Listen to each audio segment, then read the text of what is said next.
자, 요한복음 이제 오늘 말씀은 죽은 나사로를 살리신 예수님의 표적 사건이에요. 안 믿는 사람들도 압니다. 예수님의 7가지 큰 표적 중에 마지막 표적이에요. 부활 표적이 마지막 표적 사건입니다. 나사로가 병들었다는 소식을 전해 듣죠. 그런데 예수님께서 이제 제가 너무 길어서 본문을 17절부터 잡았지만 1절에서 이렇게 7절까지 보면은 예수님이 지체하시는 말씀이 나옵니다. 먼저 1절부터 한번 7절까지 제가 읽고 여러분들은 속으로 이제 말씀을 보시면서 잘 들으시기 바랍니다. 어떤 병자가 있으니 이는 마리아와 그 자매 마르다의 마을 베다니에 사는 나사로라. 이 마리아는 향유를 주께 붓고 머리털로 주의 발을 닦던 자요, 병든 나사로는 그의 오빠더라. 이에 그 누이들이 예수께 사람을 보내어 이르되 주여 보시옵소서, 사랑하시는 자가 병들었나이다 하니 예수께서 들으시고, 이거 주목하셔야 돼요. 이 4절 말씀. 예수께서 들으시고 이르시되 이 병은 뭐라고 그러세요? 죽을 병이 아니라 하나님의 영광을 위하며 하나님의 아들이 이로 말미암아 영광을 받게 하려 함이라 하시더라. 예수께서 본래 마르다와 그 동생 나사로를 사랑하시더니 나사로가 병들었다 함을 들으시고 그 계시던 곳에 털고 일어나서 속히 가실 줄 알았는데 그 계시던 곳에서 이틀을 더 유하십니다. 왜 이렇게 하셨을까? 자, 그 후에 제자들에게 이르시되 유대로 다시 가자 하시니, 이제 읽어보셨죠? 예. 지금 지체하셔서 유하셔요. 그래서 예수님이 계시던 곳에서 베다니까지는 하루 거리랍니다. 그래서 가시면서 어떤 사역을 하시면서 여러 달이 걸렸는지는 본문에 나와 있지 않지만 와서 보니까 오늘 본문 말씀에 뭐라고 그래요? 와서 보니까 예수께서 와서 보시니 나사로가 무덤에 있은 지 이미 나흘이라고. 자, 오늘 이제 핵심은 나는 부활이요 생명이니 죽은 나사로를 살리시는 표적을 통해서 예수님 자신이 부활이요 생명이라는 것을 지금 나타내시려고 이 표적을 행하셨어요. 핵심은 이거예요. 그러나 중요한 것은 우리가 주목해야 될 게 있어요. 핵심이 이거니까 죽은 나사로를 살리셨다는 기적에 우리는 자꾸 초점을 맞춰요. 그러나 우리가 주목해야 될 것은 기적에 초점을 맞추는 것보다 왜 예수님이 지체하셨는가? 그 다음에 지체하신 예수님에 대해서 마르다 마리아는 어떻게 반응을 하고 있는지, 그리고 세 번째, 그렇게 반응하고 있는 마르다 마리아에 대해서 예수님께서 왜 또 통분히 여기시는지, 이런 것에 주목해야 됩니다. 예. 사실 여러분이 얼마나 기적의 말씀을, 특히 우리 순복음은 성령이 충만하잖아요. 그래서 간증도 많이 듣고 기적 사건을 들었지만 여러분 삶 속에 기적이 다 일어났습니까? 대답해 주세요. 예? 기적이 일어나셨냐고요. 다. 어떤 분은 일어났지만 아니잖아요. 예. 아무리 기적에 우리가 초점을 맞춰도요, 믿음이 없으면 기적 안 일어납니다. 뭐에 주목해야 되느냐? 이 죽은 나사로를 살리시는 부활의 표적에 있어서 그 표적 자체보다 그 모든 앞뒤 과정에 있어서 그 흐름을 알아야지 돼요. 그 흐름에 주목을 해야 돼요. 어떤 흐름? 왜 지체하셨는가? 다시 또 지체하신 예수님에 대해서 마르다 마리아가 왜 그렇게 반응을 했는가? 그리고 그렇게 반응하는 것이 우리 입장에서는 너무나 당연한 것 같은데 예수님은 통분히 여기셔요. 그 믿음 없음에 한탄하시는 거예요. 네, 이런 거에 이제 주목하면서 이런 것들을 나눠보도록 하겠어요. 왜 그렇게 하시는가? 그러면서 이제 결론이 뭐냐면, 그렇기 때문에 우리가 하나님의 영광을 체험하려면 어디에서? 현재 우리의 삶 속에서. 하나님은 살아 계셔요. 기독교 신앙은 살아 계신 그 하나님을 경험하지 않는 신앙은 전부 다 그저 무대만 바뀌었을 뿐이에요. 절에 가서 불공 드리는 거나 점치는 점집에 가서 점치는 거나 무대만 바뀌었을 뿐이지 그냥 종교일 뿐이지 아무것도 아닌 거예요. 삶 속에 하나님의 살아계신 그 기적의 삶, 여러분이 은총을 누리시길 간절히 원합니다. 네. 왜 이렇게 지체하셨을까?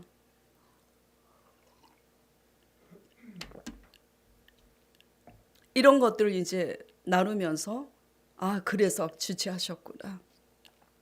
이들의 옳지 않은 반응. 우리 입장에서는 충분히 옳은 반응인데 주님의 관점에서는 옳지 않은 반응. 이런 것들을 이제 우리가 연구하면서 결론은 그럼 무엇을 믿어야 하느냐? 어떻게 믿어야 하느냐? 이 문제가 이제 정리가 되는 겁니다. 그러면서 이 문제가 우리가 머리로가 아니라 마음으로 정리가 돼야 그 믿음으로 하나님의 영광을 보게 되는 줄 믿으시기 바랍니다. 예. 자, 소식을 듣고 이렇게 지체하셔서 늦게 나타나셨어요. 핵심은 죽어야 부활의 역사를 나타내시니까 나사로가 죽어야 되니까 지체하신 거죠. 핵심은 간단히 얘기하면 그래요. 그러나 보다도 우리가 주목해야 될 것은 꼭 그것 때문만은 아니에요. 여러 가지 하나님의 의도, 이 주님의 의도가 있지만 자, 이렇게 늦게 나타나셨으니 마르다나, 언니가 마르다예요. 동생 마리아나 똑같이 다 이렇게 반응을 하고 있습니다. 자, 어떻게 반응을 하나? 21절 볼까요? 마르다가 예수님께 쫓아나가서 이렇게 얘기합니다. 주여, 주께서 여기 계셨더라면 내 오빠가 죽지 아니하였겠나이다. 그래요. 그렇죠? 예. 또 이제 32절에 보겠습니다.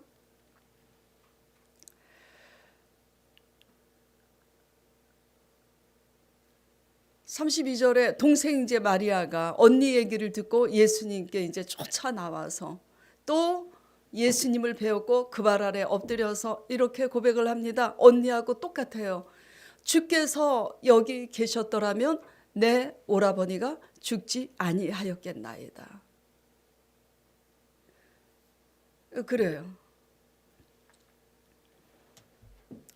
주님이 바로 지체하신 이유가 뭐냐면 바로 이것 때문입니다. 이게 무슨 얘기냐면 마리아가 주님이 지체하셨을 때 이렇게 반응이 나올 줄 이미 주님은 알고 계셨어요.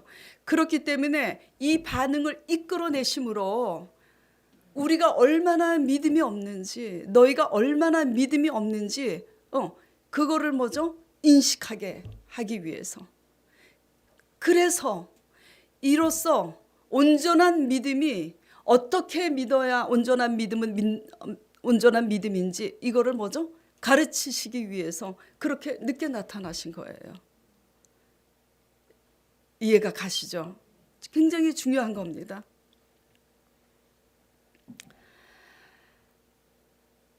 마르다 마리아는 아까 5절에 읽었을 때 예수님이 사랑하시는 자라 그랬잖아요. 분명히 왜 사랑했겠어요? 그냥 편하게 믿는 사람들은 아니었어요. 그렇죠? 열심히 있었단 말이에요. 주님을 사랑해요. 주님을 사랑하니까 주님이 가는 곳마다 쫓아다니면서 주님의 표적도 보았고 말씀도 들었고 굉장히, 그리고 마르다는 예수님이 오시면 그냥 음식을 또 하느라고 분주하고 바쁘고 그렇게 열심히 사람들이었어요. 그런데 지금 이렇게 대답을 해요. 중요한 것은 제가 아까 1절에서 7절 말씀까지 보면서 4절 말씀이 중요하다고 그랬잖아요. 예수께서 들으시고 이 병은 죽을 병이 아니라 하나님의 영광을 위할 병이라고 분명히 말씀하셨어요, 안 하셨어요?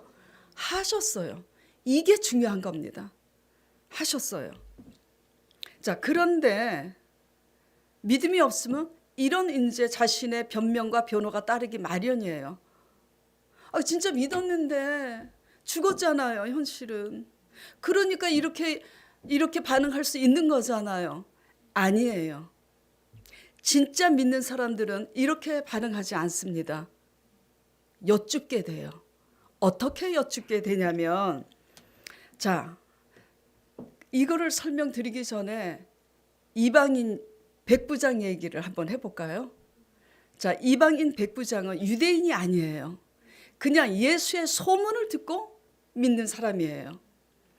근데 그 하인이 병들어서 죽게 되었을 때 예수님 앞에 찾아와서 내 하인이 중풍병으로 병들어서 죽게 되었으니 고쳐달라고 합니다. 마태복음 8장 5절 이하에 보면은 분명히 예수님께서 뭐라 그러시냐면 내가 너희 집에 가서 고쳐주리라 그래요. 그런데 백부장이 뭐라고 그러냐면 그렇게까지 하실 것 없다고. 주께서 가심을 감당치 못한다고. 저는 100명의 군사를 거느리는 백부장인데 제가 대장으로서 오라 하면 그 군사들이 오고 가라 하면 가는데 하물며 주님께서 우리 집에 오심을 수고롭게 오심을 감당치 못하겠나이다 하시면서 말씀만 하옵소서 그래요. 그러니까 내 믿음이 크도다 칭찬을 받는데 그 시로 하인이 나았어요, 안 나았어요? 하나님의 말씀은 시간과 공간을 초월하는 무소부지하신 말씀이심을 믿으시기 바랍니다. 이방인 백부장이었다면 그렇게 적어도 마르다 마리아처럼 반응하지는 않았을 겁니다. 솔직히 저도 그렇게 반응 안 했어요. 4절 같은 말씀이 있었다면 이렇게 반응을 했을 거예요. 이방인 백부장이었으면.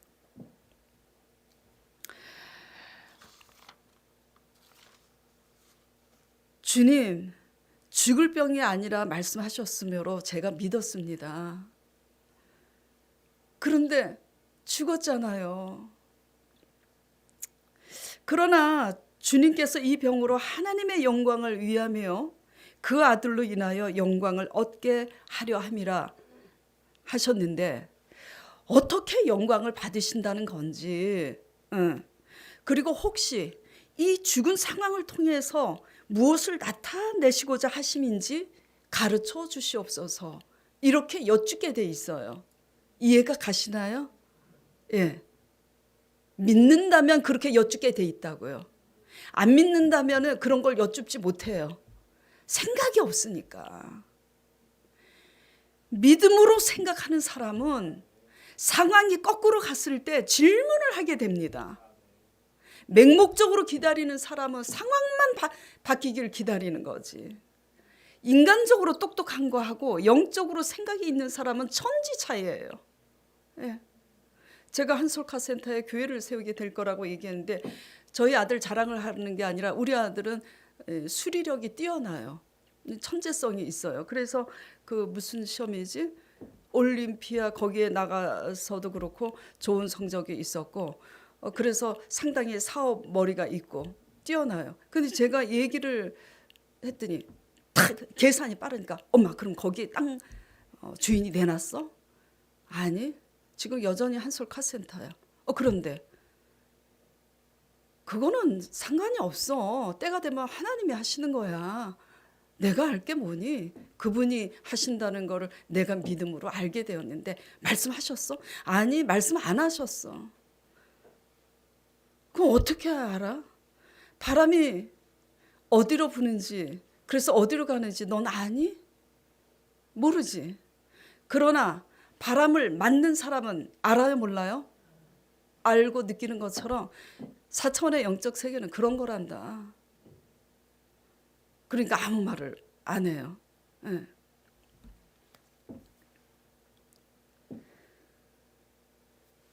말씀만 하옵소서라고 고백한 이방인 백부장처럼 우리가 오직 100% 주님의 말씀에만 집중하고 믿었다면 이렇게 질문을 하게 돼 있어요. 예.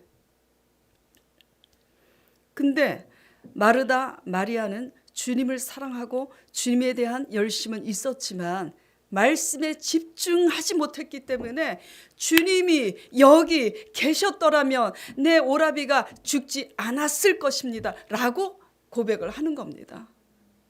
이게 누구의 모습이죠? 아이고 씩씩하시네요. 맞습니다. 우리의 모습입니다. 이게.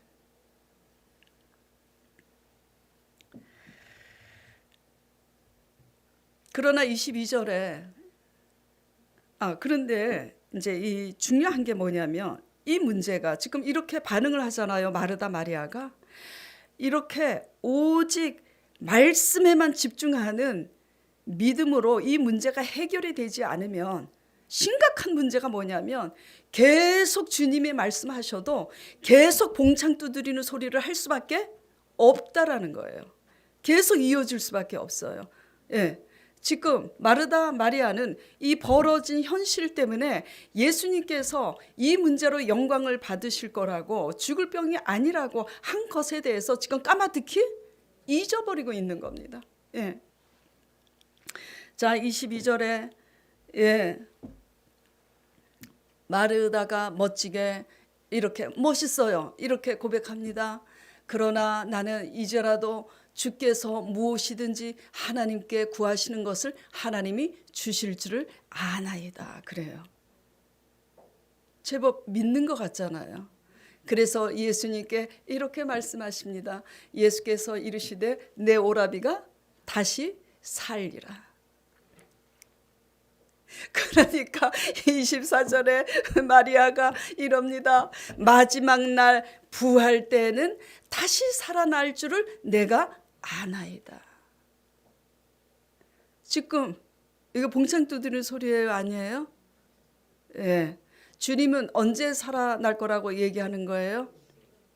4절에 이 병이 죽을 병이 아니라 하나님의 영광을 위함이라는 어떤 상황일지라도 그 4절 말씀에 주목했다면, 그 말씀을 놓치지 않았더라면 내 오라비가 다시 살아나리라 하신 이 말씀에 의해서 지금 살아나시겠다고 하신 거로구나 조금이라도 생각할 수 있었을 거예요. 새까맣게 말씀에 집중하지 못하니까 잊어버리고 지금 이렇게 멋있게 마리아 자신 딴에는 멋있게 생각하는지 몰라도 마지막 날 부활 때는 다시 살아날 줄을 내가 아나이다. 그래요. 여러분들이 죽으면 천국에 가실 줄 믿습니까? 그러면 현재의 믿음의 증거를 나타내세요. 현재 내가 진짜 믿기 때문에 순종해서 하나님의 부활의 역사를 우리 발 앞에 그 어떤 것도 하나도 내어놓지 못하면서 장차 내가 영생에 들어갈 거라고 그렇게 말하지 마세요. 그렇지 않아요?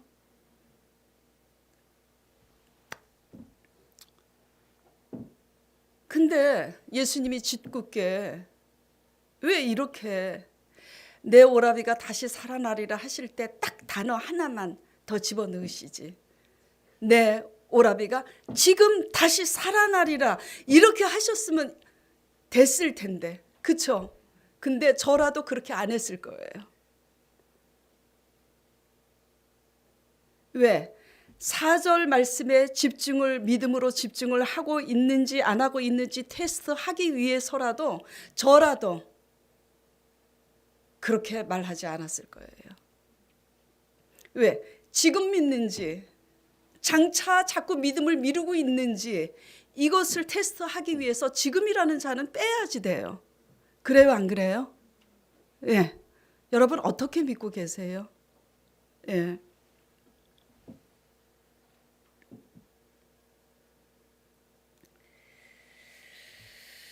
그래서 예수님께서 지금이라는 그 표현을 빼고 내 오라비가 살아나리라 하신 것은 나사로가 죽은 후에라도 깨닫고 4절 죽을 병이 아니라 하나님의 영광을 위함이라는 이 말씀에 대해서 깊이 생각하고 묵상하면서 하나님의 의도를 믿음으로 깨닫길 원하셨던 겁니다. 아시겠어요? 예. 표적이 중요한 게 아니에요. 예. 표적을 통해서 어떤 흐름으로 지금 우리가 과정을 쌓고 있는지 굉장히 예민해야 돼요. 전쟁을 잘하려면 연습을 해야 되잖아요. 훈련을. 이런 훈련입니다. 연습 안 하고 결정적인 순간에 믿어질 것 같아요? 이런 훈련이 없으면요, 결정적인 순간에 넘어집니다. 그냥 알고 있을 뿐이에요. 막연하게. 아는 신앙은 결정적인 순간에 믿음으로 표현되지 못합니다. 그냥 아는 것에 불과하는 거지. 사랑하니까 자꾸 사랑한다고 얘기하면서 제가 아무리 우리 남편 흉을 또 봐야 되겠네. 우리 남편이 정말 18번이 우리 강 목사님이 옆에서 또 아시는 분들은 잘 알잖아요. 하도 표현을 하니까 우리 남편하고 저하고는 바뀌었어요. 남녀가. 대부분 여자들이 사랑 타령을 하는데 우리 남편이 항상 저보고 여보 사랑해. 사랑해. 단천을 갈 때 또 제 손을 꼭 붙잡고 가. 저 제발 좀 놓고 좀 이렇게 스트레칭 되게 흔들고 가고 싶은데 손 안 잡으면 삐지셔. 그래서 손 잡고 가. 누가 보면 엄청 부부금실이 좋은 줄 알아.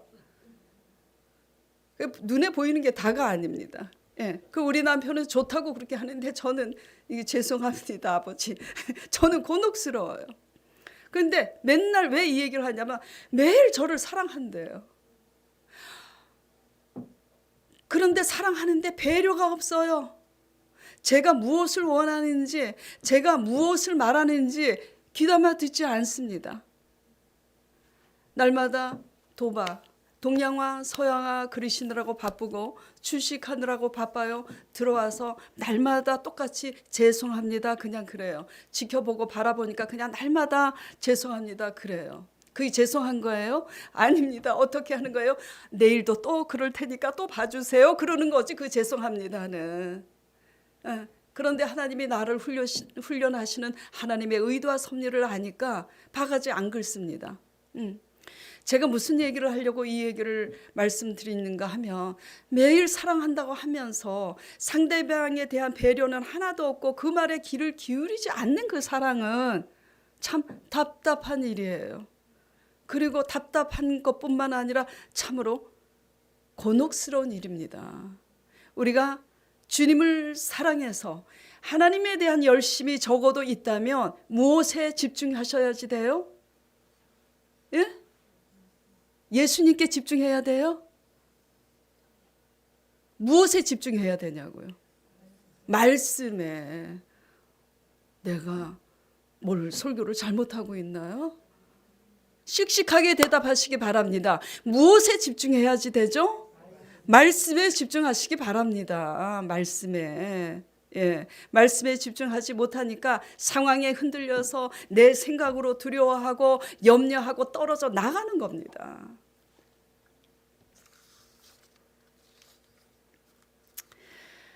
그래 장차 부활 때는 다시 살아날 줄 내가 아나이다 말하다가 멋지게 또 대답을 합니다.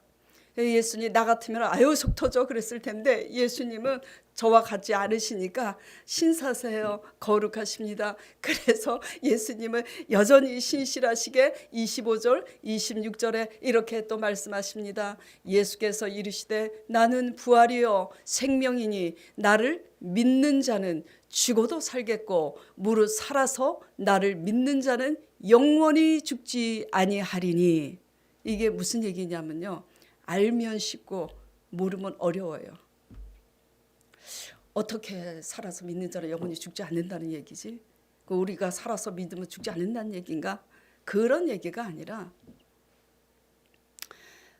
진심으로 믿고 이 생을 마감했을 때 우리가 다시 부활할 뿐만 아니라 현재 이 땅에 발을 붙이고 인생을 살아가는 동안에 우리 힘으로 도저히 할 수 없는 상황과 문제에 부딪혔을 때도 주님의 살아계신 그 부활의 역사를 경험할 수 있다라는 얘기입니다.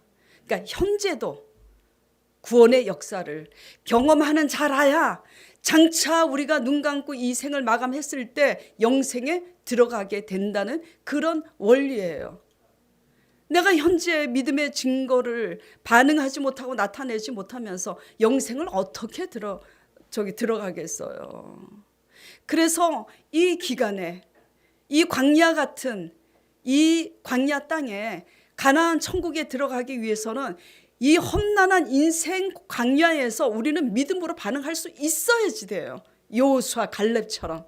전쟁입니다. 이거는 먹고 사는 게 전쟁이 아니에요. 믿음이 없으면 먹고 사는 거에는 그냥 죽도록 고생을 하는데 믿음이 없으면 그래요. 근데 영의 양식에 주목하면서 묵상하고 기도하는 일은 안 합니다. 그게 육의 사람인 겁니다.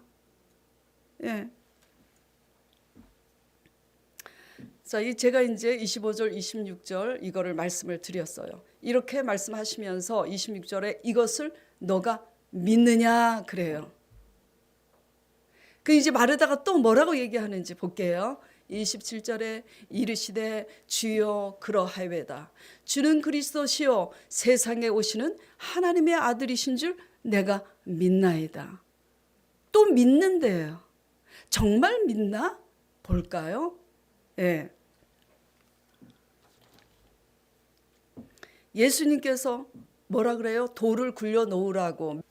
자, 예수께서 이르시되 나사로가 어디 있느냐? 예, 저쪽 무덤에 있습니다. 그러면 그 돌을 옮겨 놓으라. 그 당시 유다 문화는 무덤을요 동굴을 파서 시체를 안치한 다음에 큰 돌을 그 무덤 입구에 막았어요. 그렇기 때문에 예수님께서 그 돌을 옮겨 놓으라.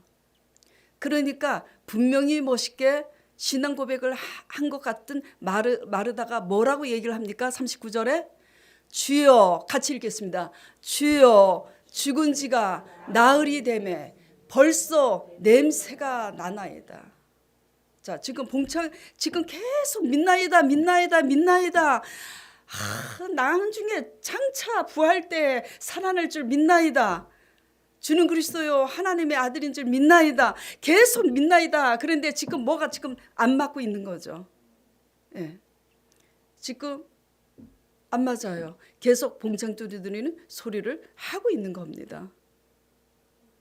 그러니까 예수님께서 40절에 예수께서 이르시되 내 말이 제 식대로 얘기하는 거예요.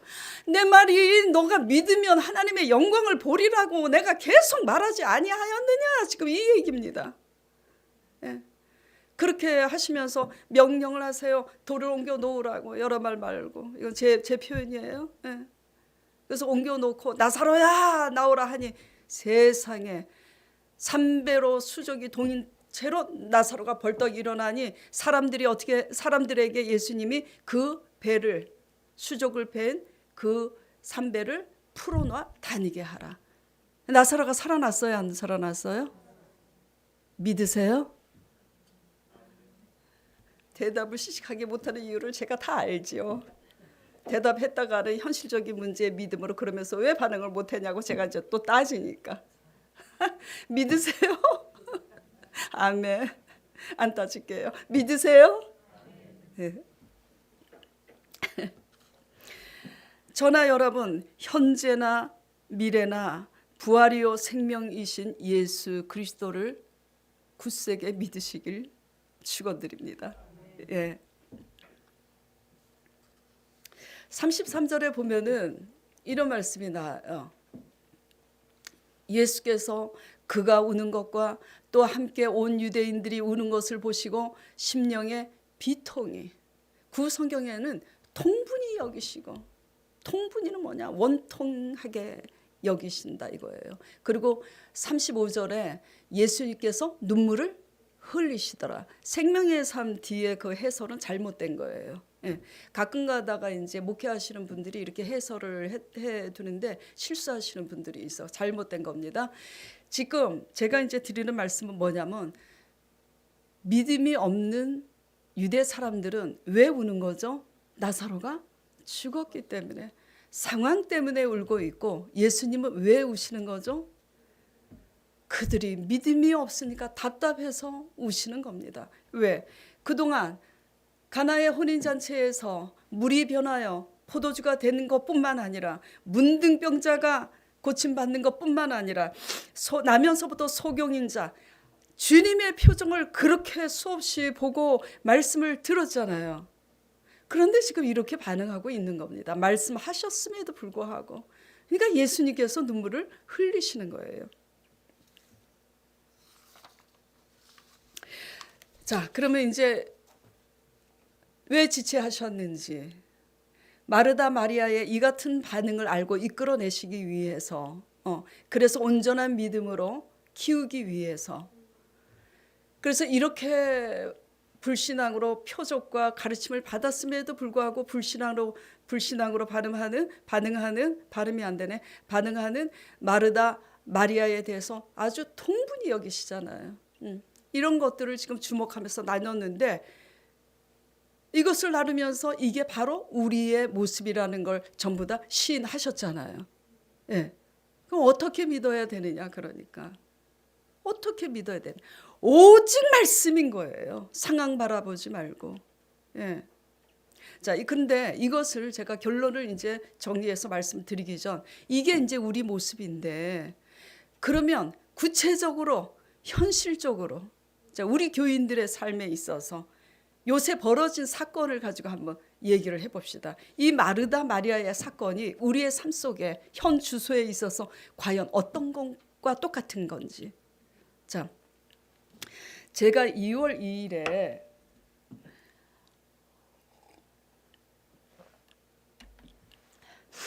어떻게 하여야 우리가 하나님의 일을 하오리까라는 주제로 설교를 드린 적이 있어요. 그때 이제 핵심이 뭐였냐면은, 이 일은 누가 한다고요? 하나님이 하신다고. 뭔가 자꾸 우리가 해서 믿음의 일을 줄 착각하는데 그건 아니에요. 은혜를 받아서 당연히 할 일을 하는 것뿐이지 뭘 열심히 해서 믿음에 이르는 게 아니에요. 일은 하나님이 하시고 우리의 할 일은 믿는 게 우리 일이라고.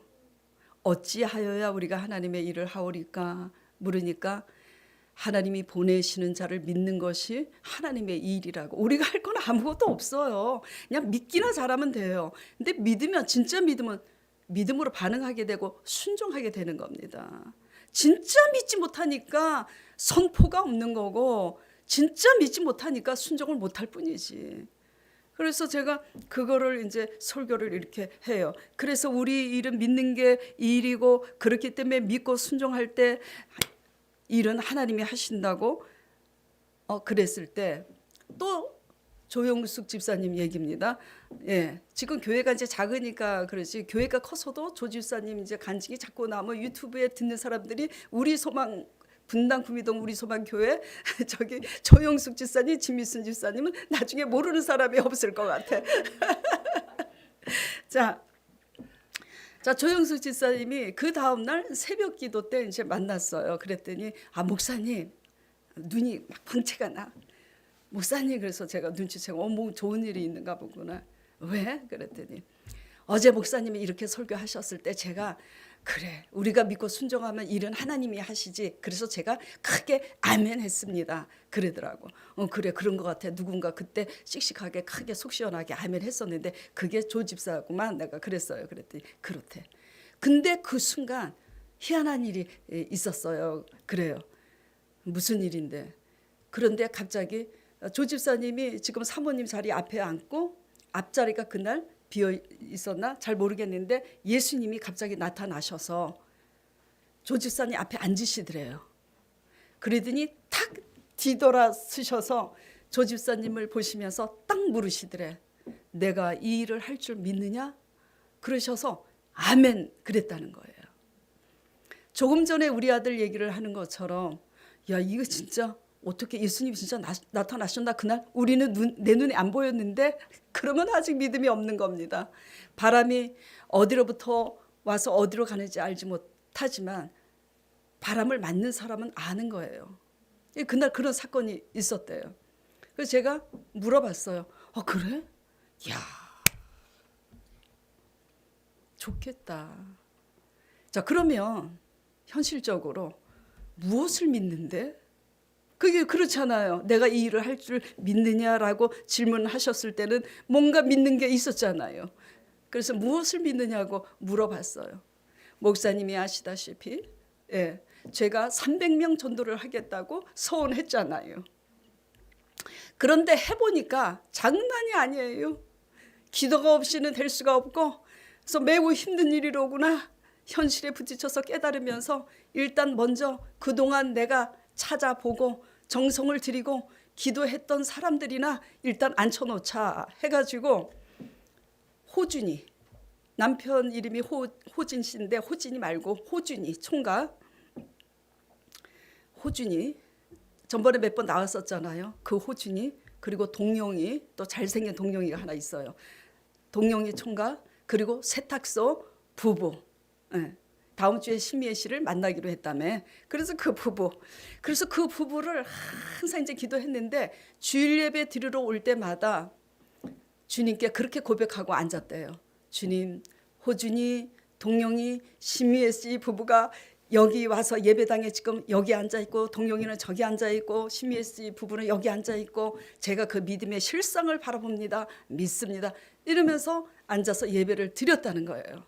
그러니까 그날 그 설교를 했을 때 주님이 탁 나타나셔서 내가 이 일을 할 줄 믿느냐 했을 때 그 실상을 바라본 믿음이 있었기 때문에 믿는다고 아멘 했다라는 겁니다. 그래서 제가 그래서 박수 치면서 그래, 그러면 이제 그들이 나와서 여기 우리와 함께 예배를 드리겠구나 그랬어요. 아멘. 그랬더니 봉창 두드리는 소리가 나옵니다. 우리 조 집사님이 그러시는 거예요. 그래서 목사님, 제가 호준이한테 전화를 해볼까 합니다. 왜? 예수님께서 호준이에게 뭐라고 말씀을 하셨을 것 같아요. 그래서 그 말씀에 의해서 호준이가 나오게 될 것 같으니까 제가 전화를 해보려고 합니다. 그래요. 그래서 제가 그랬어요.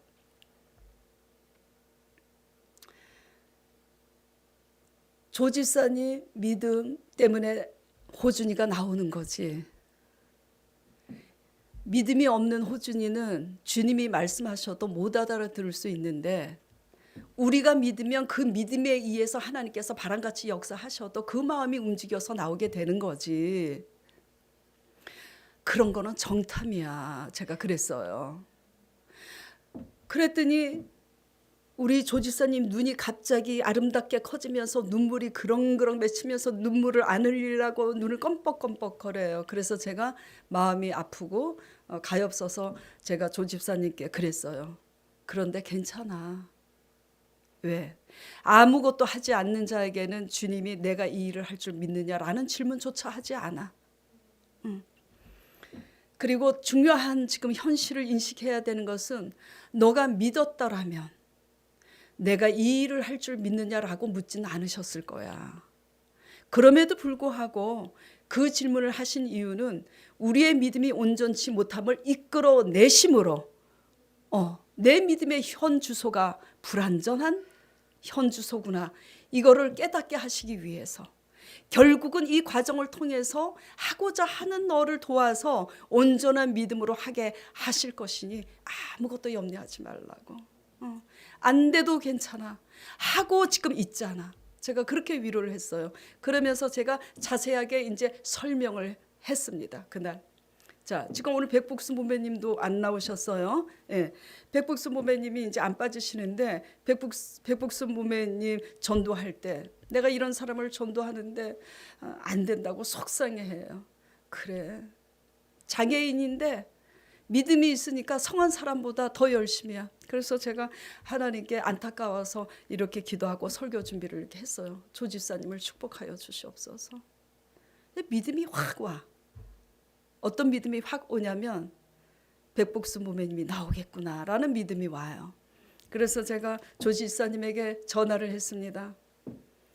그 백복순이라는 사람, 그 여자분 나이가 몇 살이냐?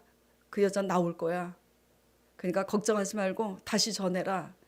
그러니까 힘을 얻어서 넵! 그러더라고. 그래서 전했대요. 그래서 제가 일주일 있다가 전했냐고 그랬더니 또 힘이 하나도 없어. 왜 그렇게 힘이 없니?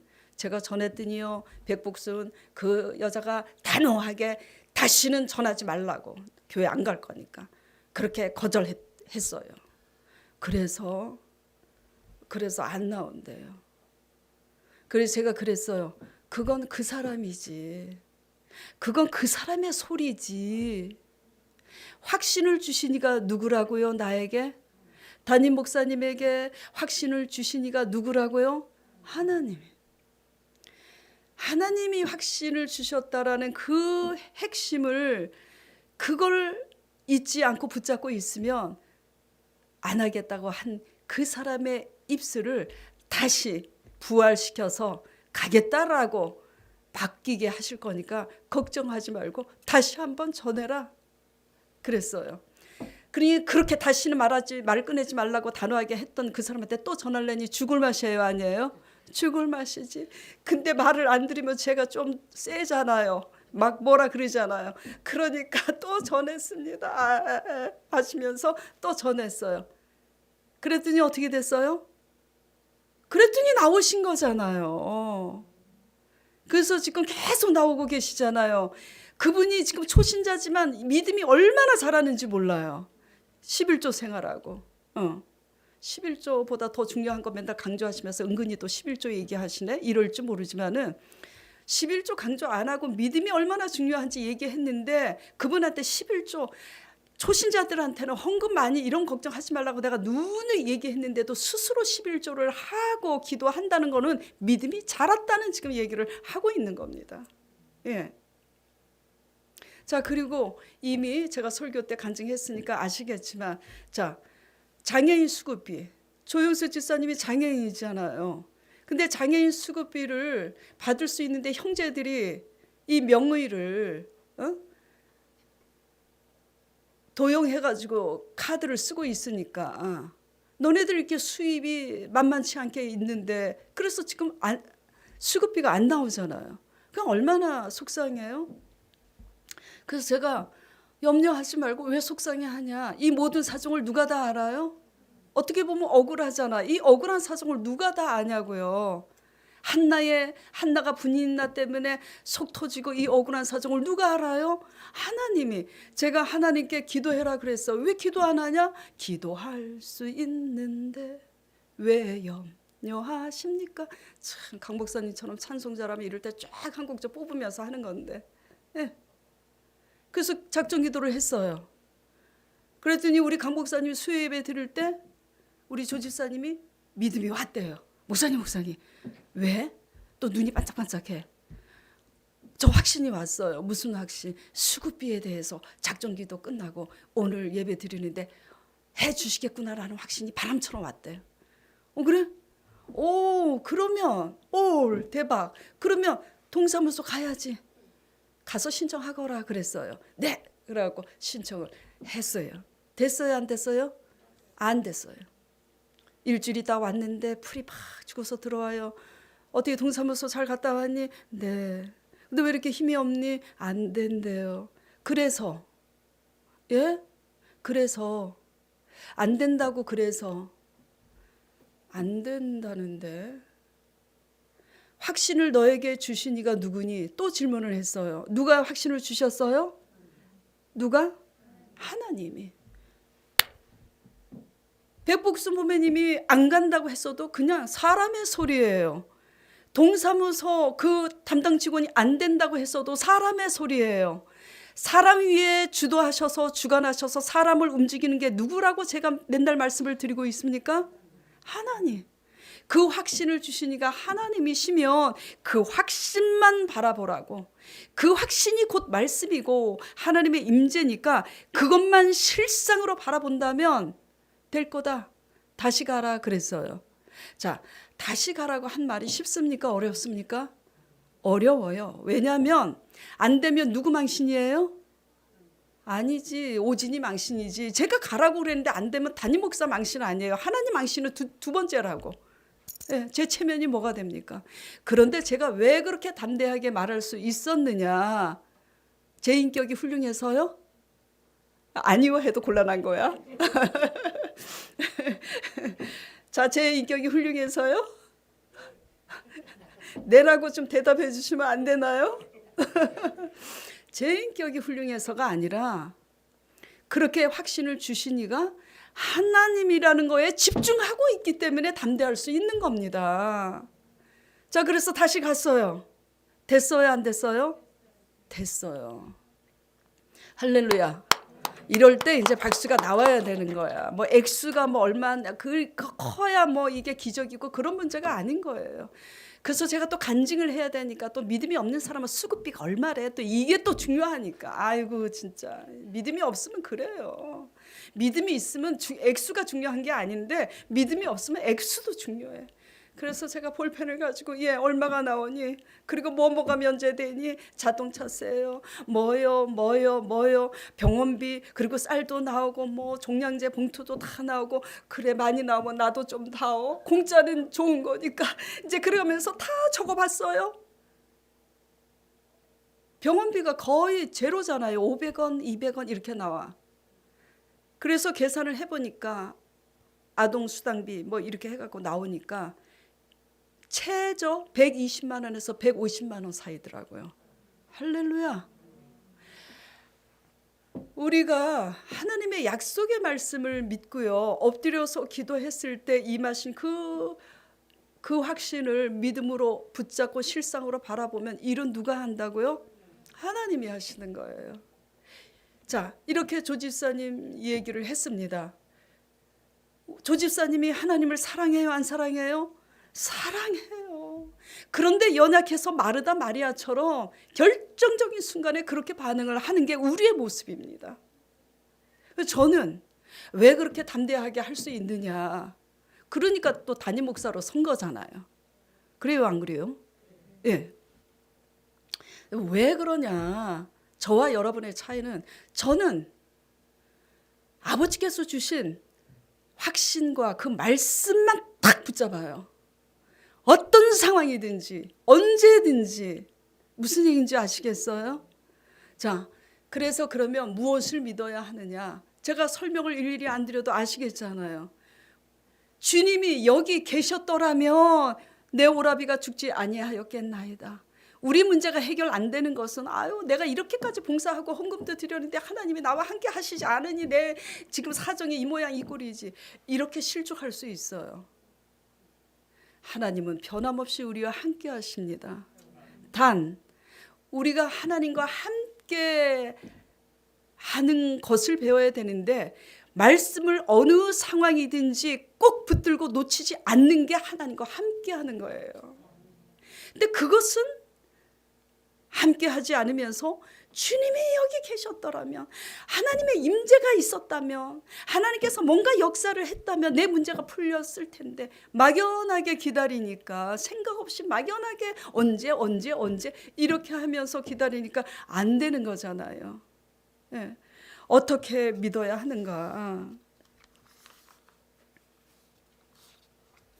상황 바라보지 말고 어떻게 믿어야 되느냐, 말씀만 실상으로 바라봐야 되는 거예요.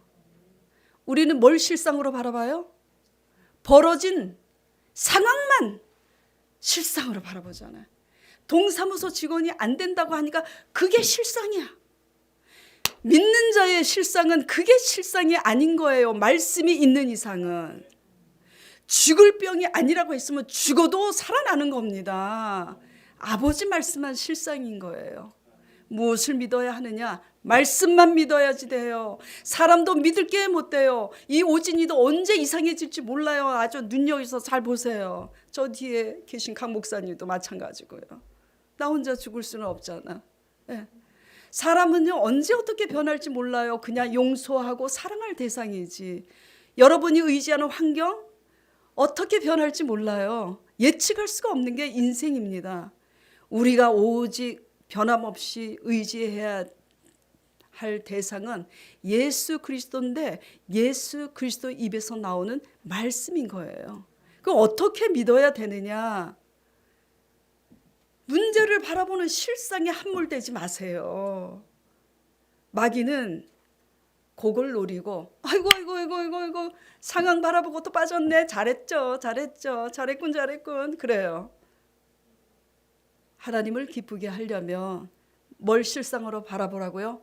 말씀을 실상으로 바라보고, 말씀이 아니어도, 하나님의 음성이 아니어도 확신을 주셨으면 바람같이 임한 그 확신을 실상으로 바라보시고 선포하시고, 그 선포가 어렵죠. 그냥 선포하세요. 그분이 하셨으니까 그분이 알아서 할 겁니다. 왜 그런 걸 우리가 걱정을 해요? 내 체면 때문에 선포 못하는 것 아니겠어요? 그렇게 할 때 이 믿음을 보시고 믿으면 하나님께서 하나님의 영광을 보여주실 믿으시기 바랍니다. 자, 다 같이 기도 드리겠습니다.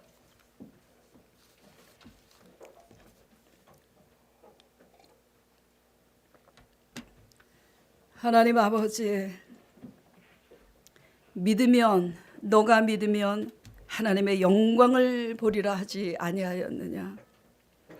예수님께서 통분히 여기시고 슬퍼하시며 이같이 말씀을 선포하시며 죽은 나사로를 살리시는데, 주님이 여기 계셨더라면 내 오라비가 죽지 아니하였겠나이다 라고 고백하는 마르다 마리아처럼 우리는 계속해서 이 현실에 묶여서, 문제와 상황에 묶여서 마르다 마리아처럼 반응했던 날이 얼마나 긴 세월인지 우리의 믿음 없음을 주님 용서하여 주시옵소서. 이제부터는 온전히 주님의 말씀에 100% 집중하면서 상황이 거꾸로 간다 할지라도 아버지 말씀을 붙잡고 소망중에 즐거워하며 하나님을 예배하며 찬양하며 선포하고 나아가므로, 너가 믿으면 내 영광을 보리라 하신 그 말씀대로 주의 영광을 경험하고, 그래서 나와 같이 큰 문제에 빠져 있는 모든 자들에게 나아가 살아계신 하나님의 증거를 증거하는 우리 소망교회 교인들이 되게 축복하여 주시옵소서. 예수 그리스도 이름으로 기도드렸사옵나이다. 아멘.